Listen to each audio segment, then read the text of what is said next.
샬롬. 설교를 들으시는 모든 분들께 하나님의 은혜가 충만하시기를 기원합니다. 아멘. 두 번째 성경 통독 프로젝트 사무엘상입니다. 성경 통독을 돕기 위한 프로젝트 설교이니 설교를 들으시고 성경을 통독하는 은혜가 있기를 기대합니다. 아멘. 목차를 보겠습니다. 구성은 전과 같습니다. 화면을 참고하시기 바랍니다. 성경의 파노라마 화면을 참고하시기 바랍니다. 사무엘상의 주요 연대표는 가나안 정복 전쟁에서부터 사사기를 지나 사무엘의 탄생, 사울의 통치, 다윗의 통치 기간이 중요합니다. 사무엘상 교관. 히브리어 원전에서 사무엘상하가 따로 분리되지 않았기 때문에 원전의 제목은 하나로서 사무엘의 이름을 따라 그냥 사무엘입니다. 한글 개역 성경은 70인역을 따라 사무엘서를 두 권으로 나누고 각각 사무엘상과 사무엘하로 명명하였습니다. 저자는 전통적으로는 사무엘을 저자로 인정해 왔으나 학문적으로는 사무엘, 나단, 갓 등과 후대 편집자가 만든 복합 저작이라고 설명합니다. 옥스퍼드 주석은 왕정시대 유다 왕국의 선지학교에 소속된 익명의 선지자로 추정합니다. 기록연대는 27장 6절의 시글락이 오늘까지 유다 왕에게 속하니라는 표현에 비추어 볼 때 분열왕국 시대 초기인 BC 930년에서 900년경으로 추정합니다. 수신자는 왕국 분열 이후 신앙 공동체의 위기를 맞은 구약 선민 이스라엘 백성들을 1차 독자로 합니다.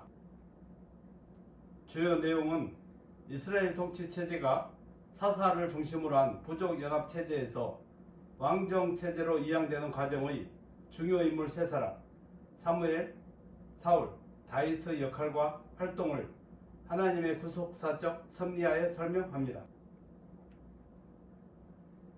역사서 네 번째 책 사무엘상 체크포인트. 사무엘상은 사무엘을 끝으로 모세, 여호수아 시대는 물론 사사 시대까지 이스라엘의 사회 정치 체제로 계속 유지되어 온 지파 동맹 체제가 외형적으로는 왕정 체제로 바뀝니다. 그 과정에서 이스라엘의 마지막 사사인 사무엘을 통해 주권적으로 하나님께서 이스라엘의 왕을 택하시고 세우심으로써 이스라엘 왕정 체제의 설립과 유지는 오로지 하나님의 뜻에 의한 것임을 보여줍니다. 즉 외면적으로는 신정 체제에서 왕정 체제로 바뀌었으나 실질적으로는 하나님의 통치가 계속되고 있음을 주지시키고 있습니다. 사무엘상의 앞부분은 사사시대 말기로 사무엘이 출생할 당시에 이스라엘은 정치적으로는 다윗 시대까지 블레셋은 물론 암몬 등 주변 국가들에 의해서도 압박을 받았습니다. 당시 엘리 제사장 시대에는 이상이 희귀하였는데 이스라엘이 종교적으로 극심하게 타락한 상태에 있었음을 시사해 줍니다. 왜냐하면 성경에서 계시의 희귀는 이스라엘의 종교적 타락에 대한 하나님의 심판의 일환으로 나타나기 때문입니다. 하나님은 이처럼 종교적으로 타락한 이스라엘을 주변 열방 나라를 도구로 사용하여 정치적인 압박으로 심판하신 것입니다. 그러나 이스라엘 백성들은 박해를 받는 원인을 하나님의 심판의 결과라고 생각하지 않고 주변 국가들은 일찍이 왕정을 실시하여 강력한 중앙 집권을 이루었고 자신들은 지파 동맹으로 힘을 결집하지 못한 결과라고 생각하였습니다. 그래야 그들은 이방과 같은 인간 왕을 세워줄 것을 요구하게 되었습니다. 하나님은 이러한 이스라엘 백성들의 왕정 요구에 대하여 이스라엘의 왕정을 도입하도록 허락하셨습니다. 그러나 하나님은 백성들의 요구에 대하여 그저 그것을 허용하는 것으로 그치지 아니하고 이스라엘의 왕이 될 자를 하나님이 직접 택하시고 사무엘에게 기름을 붓게 하는 등 백성들의 왕정 요구에 적극적으로 대응하셨습니다. 그것은 우선 이스라엘의 왕정 도입이 이미 하나님의 계획에 있었기 때문이고 이스라엘의 왕정이 단순히 이방과 같은 인본주의적 왕정이 아니라 하나님이 인간 왕의 배후에서 섭리하는 신정적 왕정이 되도록 하게 하기 위함이었습니다. 따라서 하나님은 비록 하나님이 선택하고 기름 부어 세운 사울 왕이라 할지라도 그가 하나님의 말씀에 불순종하고 자기 뜻대로 행할 때 그를 피하시고 당신의 마음에 합한 왕을 예선하시고 기름을 붓게 하셨습니다. 다윗은 이스라엘의 새로운 왕으로 기름 부음을 받기는 하였지만 그 즉시로 이스라엘의 왕이 된 것은 아니었습니다. 다윗은 이스라엘의 왕으로 기름 부음을 받고 왕위에 오르기까지 적어도 15년 이상을 기다려야 했으며 전체 이스라엘의 왕이 되기까지는 그 뒤로도 7년을 더 기다려야 했습니다. 그리고 다윗은 왕위에 오르기까지 무려 10여 년을 망명 생활을 하였습니다. 이는 다윗을 신정 왕국 이스라엘의 합당한 왕으로 만들기 위한 하나님의 섭리의 일환이었습니다. 이러한 사무엘상은 결국 하나님께서 택한 민족 이스라엘의 정치 체제의 변화까지도 전적으로 개입하셔서 그 백성도 모르는 사이에 하나님이 원하는 신정 왕국으로 유도의 감을 보여줍니다. 사무엘상 내용분해. 사무엘상은 역사서라는 특성상 내용이 엄밀하게 구분되지는 않는데 사무엘상에 나오는 주요 핵심 인물인 사무엘, 사울, 다윗이 등장하여 활동하는 때를 따라서 구분하면 제1부는 1장에서 10장, 제2부는 11장에서 19장, 제3부는 20장에서 31장 세 부분으로 나누어 볼 수 있습니다. 사무엘상을 기록된 순서와 내용에 따라서 좀 더 구체적으로 분석해 보겠습니다. 일부 1장에서 10장은 사무엘의 등장과 사역 및 이스라엘 정치 체제로서의 왕정 이양에 대하여 보도하고 있습니다. 1장에서 3장은 한나의 기도와 사무엘의 출생과 엘리의 아들들의 폐역한 행위와 엘리 가문의 파멸에 대한 내연 등을 다룹니다. 4장에서 7장은 아벡 전투의 패배로 엘리 가문이 몰락하고 사무엘의 등장으로 에베네셀 전투의 승리와 사무엘의 사역이 기록되었습니다. 8장에서 10장은 백성의 왕정 요구와 하나님의 명령으로 사무엘이 사울에게 기름을 부었습니다. 제2부 11장에서 19장은 이스라엘 민족의 첫 왕 사울의 사역과 불순종 그리고 하나님께서 사울을 대신하여 왕으로 예비하신 다윗과 관련하여 보도합니다. 11장에서 12장은 사울의 왕정 계시와 물러나는 사무엘의 설교 내용입니다. 13장에서 15장은 사울의 아들 요나단의 활약과 사울의 불순종으로 왕위 폐위 선언 그리고 사울과 사무엘의 결별입니다. 16장에서 19장은 다윗이 기름 부음을 받음과 전쟁에서 골리앗을 물리치고 요나단과의 우정을 쌓아가는 반면에 사울은 다윗을 시기하는 것이 기록되었습니다. 제3부 20장에서 31장은 하나님께서 실패로 치닫는 사울의 왕정과 다윗의 시련 그리고 사울 왕가의 몰락에 대하여 보도하고 있습니다. 20장에서 27장은 사울 왕의 다윗 살해 시도와 사울을 피해 도망다니는 다윗과 그리고 다윗과 요나단의 상호 보호 언약이 기록되었습니다. 28장에서 31장은 블레셋의 침략과 다윗의 회군, 블레셋과 길보아의 전투에서 이스라엘의 패전으로 사울과 요나단이 사망하면서 사울의 시대가 막을 내리는 것까지 사무엘상에 기록되었습니다. 징검다리 설교. 제목 왕을 세우게 된 배경. 본문 사무엘상 8장 1절로 5절. 같이 한번 읽어보겠습니다. 사무엘이 늙음에 그의 아들들을 이스라엘 사사로 삼으니 장자의 이름은 요엘이요 차자의 이름은 아비야라. 그들이 브엘세바에서 사사가 되니라. 그의 아들들이 자기 아버지의 행위를 따르지 아니하고 이익을 따라 뇌물을 받고 판결을 굽게 하니라. 이스라엘 모든 장로가 모여 라마에 있는 사무엘에게 나아가서 그에게 이르되 벗어서 당신은 늙고 당신의 아들들은 당신의 행위를 따르지 아니하니 모든 나라와 같이 우리에게 왕을 세워 우리를 다스리게 하소서 한지라. 아멘. 징검다리 설교 본문의 맥락.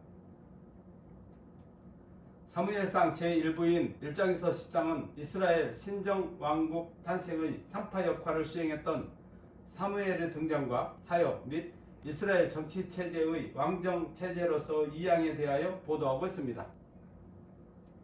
전반부인 1장 1절로 4장 1절은 사무엘의 등장에 대하여 보도하고 있다면 중반부인 4장 2절로 7장 17절은 민족 영도자로서의 사무엘의 사역에 대하여 보도하고 있습니다. 그리고 후반부 8장에서 10장은 이스라엘 왕정의 계시 배경에 대하여 보도하고 있습니다. 본문은 이러한 번서 제1부 후반부의 계시 부분으로 사무엘의 노쇠와 그 아들들의 타락 및 백성들의 왕정 요구에 대하여 보도하고 있습니다. 본문을 좀 더 성술하면 1절로 3절은 사무엘이 늙자 그 아들 요엘과 아비야를 이스라엘 사사로 삼았으나 그들이 뇌물을 받고 판결을 굳게 한 사실을 보도하고 있습니다. 4, 5절은 이스라엘 장로들이 사무엘에게 나와 그 아들들의 불의함을 내세워 왕정을 요구한 사실을 보도하고 있습니다. 6절로 9절은 사무엘이 하나님께 기도한 사실과 하나님께서 백성들의 요구를 들어주고 왕정의 문제점에 대하여 경고하라고 응답하신 사실을 보도하고 있습니다. 이스라엘 백성들이 왕정을 요구한 표면적인 이유는 사무엘 아들들의 불의함에 있습니다. 그러나 그들이 왕정을 요구한 실제적인 이유는 그들의 왕이신 하나님을 신뢰하지 못하고 이방 왕정 제도의 강력함만을 선망한 까닭이었습니다. 그리하여 하나님께서 그들에게 왕정을 허락하시면서도 백성들의 불신앙을 책망하고 경고하십니다.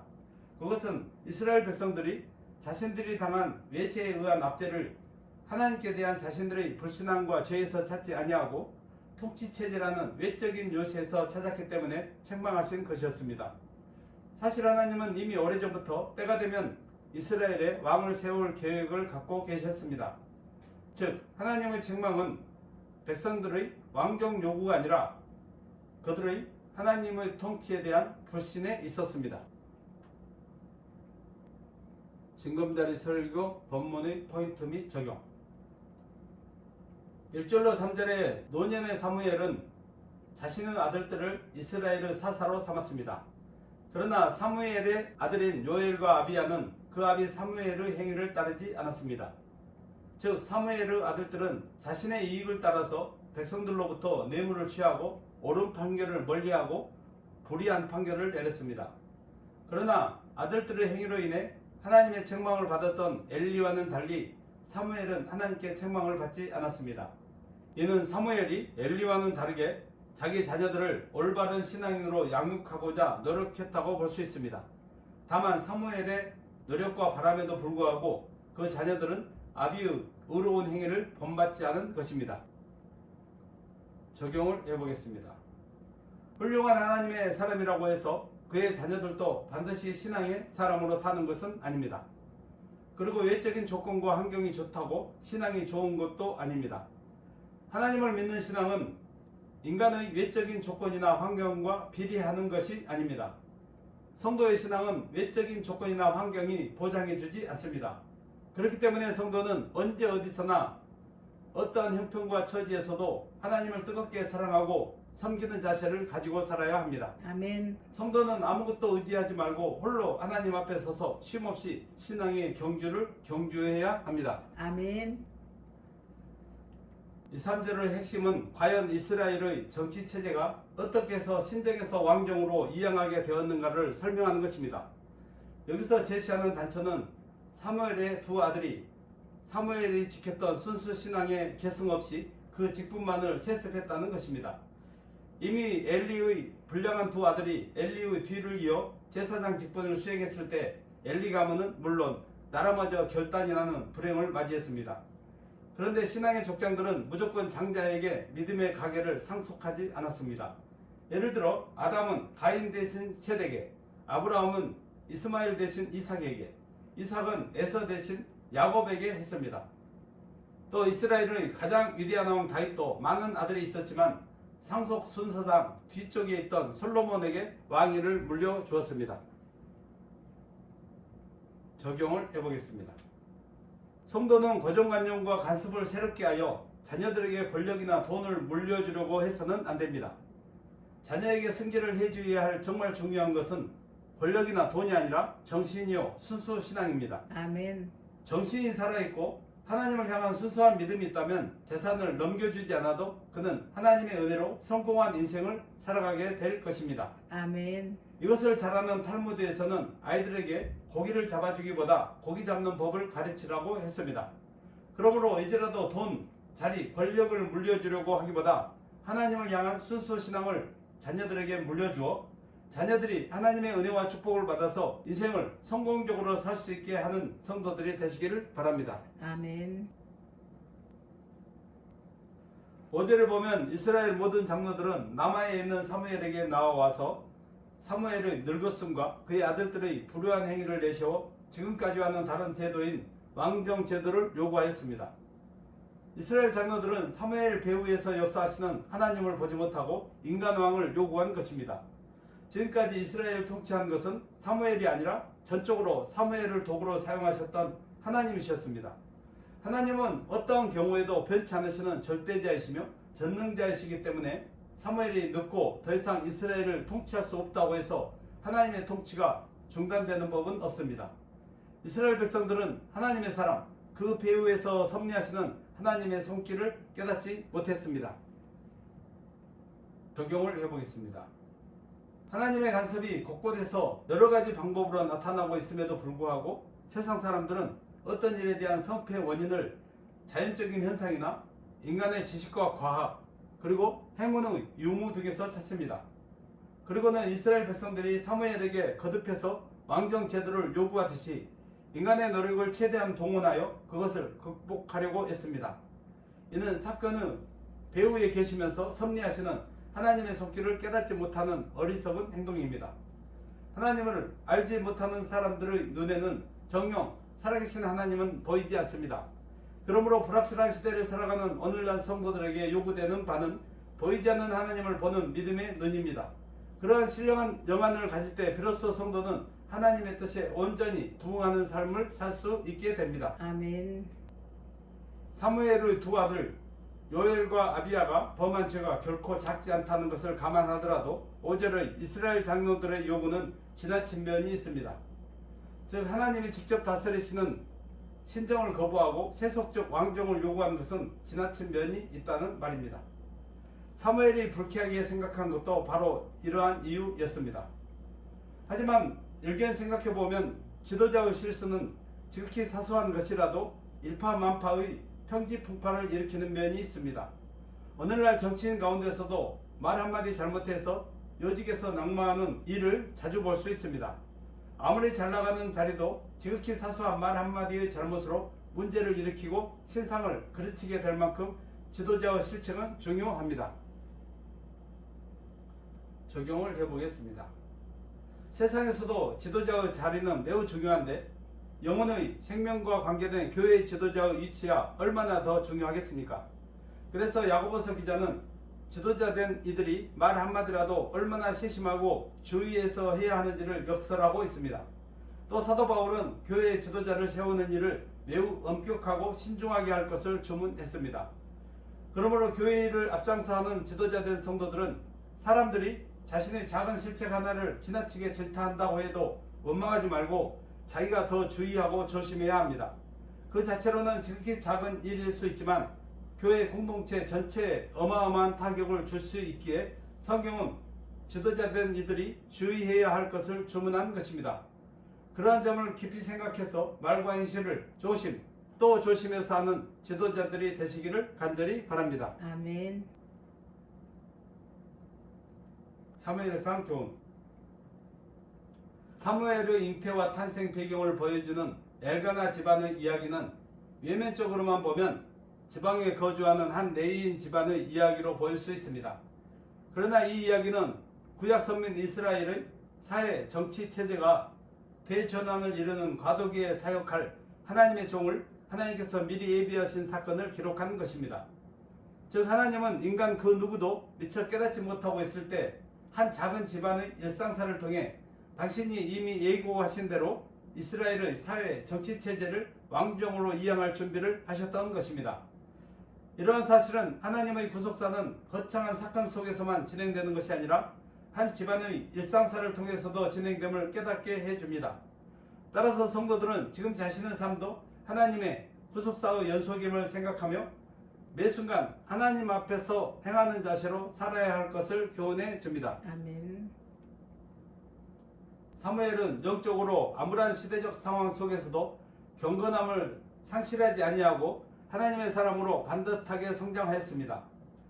사무엘이 탄생할 당시인 사사시대 말기는 온 이스라엘이 타락하여 하나님의 말씀이 희귀하고 이상이 흔히 보이지 않던 때였습니다. 더욱이 사무엘의 양육자를 할 수 있는 엘리는 노시하면서 육신의 눈은 물론 영적인 안목까지 어두워 있었습니다. 그럼에도 불구하고 사무엘은 그 시대의 빛과 같은 인물로 우뚝 섰는데 그 이후로 그는 주야로 성소에 기거하면서 여호와의 율법을 묵상하고 하나님께 기도함으로써 하나님과의 교제에 힘썼기 때문입니다. 아멘. 그리고 하나님은 그러한 사무엘과 함께 하심으로 그를 어두운 시대를 밝히는 등대로 세워주셨습니다. 아멘. 이는 오늘날 자기 시대에 어떻게 하나님의 인정을 받으며 또 어떻게 시대의 빛과 같은 존재로 설 것인가에 대하여 성도들에게 주는 교훈입니다. 아멘. 사무엘은 고별 설교를 통해 하나님께서 이스라엘에게 베푸신 끊임없는 구원의 은총에 대조되는 이스라엘의 줄기찬 배반의 역사를 상기시키며 왕과 백성이 하나님께 순종하면 축복을 받을 것이지만 불순종할 때는 모두 멸망할 것이라고 경고하였습니다. 즉 하나님께 대한 순종 여부가 축복과 저주의 기준이라는 것입니다. 그리고 이는 이스라엘의 역사를 통해 구체적으로 입증되었습니다. 사무엘 시대와 지금은 시간적으로 무려 3000년의 간격이 있지만 그러한 원칙과 기준에서 달라진 것은 없습니다. 아무리 사회가 달라지고 정치체제가 변화해도 하나님의 원칙과 기준은 동일합니다.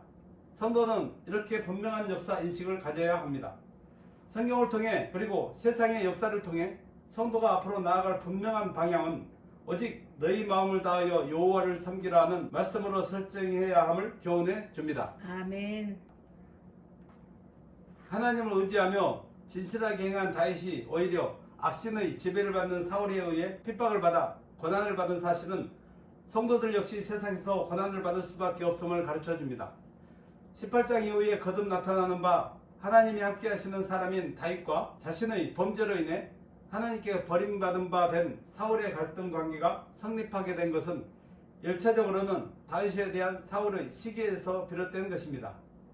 그러나 그러한 갈등 관계가 성립된 근본적인 이유는 하나님과 세상이 갈등 관계에 있는 데서 연유한 것입니다. 즉 세상은 언제나 하나님을 대적하여서 하나님과 세상은 함께할 수 없기 때문에 하나님의 사람들은 세상에서 필연적으로 고난을 받게 되는 것입니다. 이는 하나님의 아들이신 예수 그리스도께서 세상에서 죄인으로 몰려 죽임을 당하신 사실에서 확연히 드러납니다. 따라서 성도들은 세상에서 까닭없이 핍박과 고난을 받을 때 그 배후에 있는 영적 세계의 현실을 바라보며 다윗과 같이 인내하여 당한 고난을 잘 극복해야 함을 교훈해 줍니다. 아멘. 에필로그. 사무엘상은 이스라엘이 사사시대에서 왕정시대로 전환되는 시기에 하나님의 역사를 기록한 책입니다. 사무엘상 분량은 31장 54쪽 정도 되니 2시간 정도면 충분히 한번 통독할 수 있습니다. 성도는 성경을 여러 번 통독하고 반복해서 읽고 또 읽어서 구속사적인 의미까지도 깨달을 수 있어야 합니다. 그런데 성경 통독은 잠깐씩 한 절씩 시간이 될 때 읽어서 할 수 있는 것이 아닙니다. 말씀을 읽을 계획을 세워서 하루에 1시간 정도씩 꾸준하게 읽어야 합니다. 성경을 통독하는 생활로 하나님을 아는 지식의 지경을 넓히고 성령을 힘입어서 경건의 능력을 갖춘 성도의 삶을 살 수 있게 되기를 바랍니다. 아멘. 말씀을 정리하고 마치겠습니다. 사무엘상에 등장하는 사무엘과 사울과 다윗은 모두 동시대에 활약한 이스라엘의 지도자입니다. 그 중심에는 하나님이 계십니다.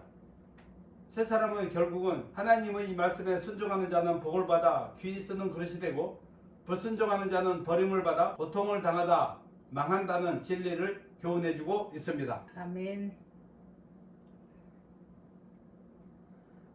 하나님께서는 섭리 가운데서 인간을 미리 택하셔서 그로 준비하게 하시고 하나님의 때가 되었을 때 택한 인간을 사용하신다는 것을 기억하고 하나님께서 쓰실 만한 그릇이 되도록 준비하는 마음으로 매일의 삶에 최선을 다하는 성도들이 되시기를 바랍니다. 아멘. 설교를 들으시는 성도 여러분, 이제는 하나님의 말씀을 읽고 듣고 지키는데 더욱 강하고 담대하시기를 바랍니다. 아멘. 하나님의 말씀에 순종하여 최후 승리를 얻기까지 늘 승리하는 삶을 사시기를 주의 이름으로 간절히 축원합니다. 아멘.